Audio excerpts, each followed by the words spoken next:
Welcome back. Banaskantha જિલ્લાના પાલનપુરમાં સેમુદ્રા દૂધ મંડળીના મંત્રી વિરુદ્ધ ફરિયાદ દાખલ કરવામાં આવી છે। દૂધ મંડળીમાં પાણીવાળું દૂધ ભેળવી 20 લાખનો ચૂનો લગાવ્યો છે। દૂધ મંડળીના 2 કર્મચારીઓને ઊંચા ફેટ આપવા માટે હપ્તો આપવામાં આવતો હતો। બનાસ ડેરીની ટીમે તપાસ કરતા સમગ્ર કૌભાંડ બહાર આવ્યું। બનાસ ડેરીએ દૂધ મંડળીને રૂપિયા 20 લાખનો દંડ ફટકાર્યો છે। દૂધ મંડળીના ચેરમેને ડેરીના મંત્રી અને 2 કર્મચારીઓ સામે ફરિયાદ નોંધાવી છે। મંત્રી રામજીભાઈ પટેલ અને ઉચાપત કરનાર કર્મચારી શૈલેષ ઠાકોર વિરુદ્ધ ફરિયાદ દાખલ કરવામાં આવી છે। પાલનપુર તાલુકા પોલીસ મથકે ફરિયાદ નોંધાઈ છે। વિગતો સાથે સંવાદદાતા મોગજી જોડાઈ ગયા છે। મોગજી, દૂધ મંડળી સામે ફરિયાદ નોંધવામાં આવી છે, ઉચાપત મામલે શું વિગતો? જિજ્ઞાસા સમુદ્ર દૂધ ઉત્પાદક જે મંડળી છે તેનામાં ઉચાપતનો જે મામલો સામે આવ્યો છે અને સમગ્ર મામલાને લઈને જે દૂધ મંડળીના ચેરમેન હતા તેમના દ્વારા ફરિયાદ નોંધવામાં આવી છે।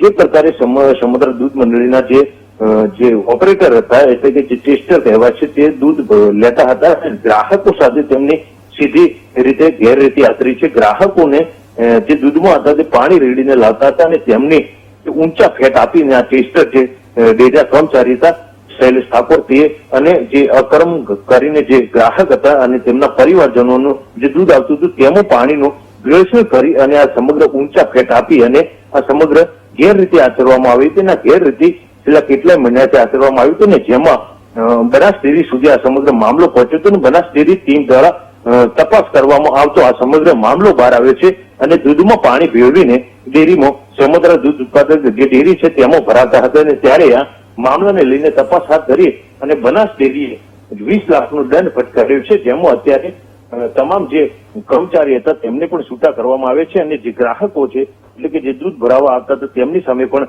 ફરિયાદ નોંધવામાં આવી છે અને મંત્રી સામે પણ ફરિયાદ નોંધવામાં આવી છે।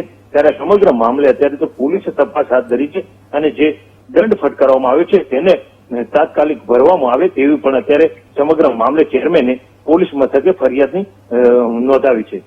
બિલકુલ મુખજી, આભાર જાણકારી માટે।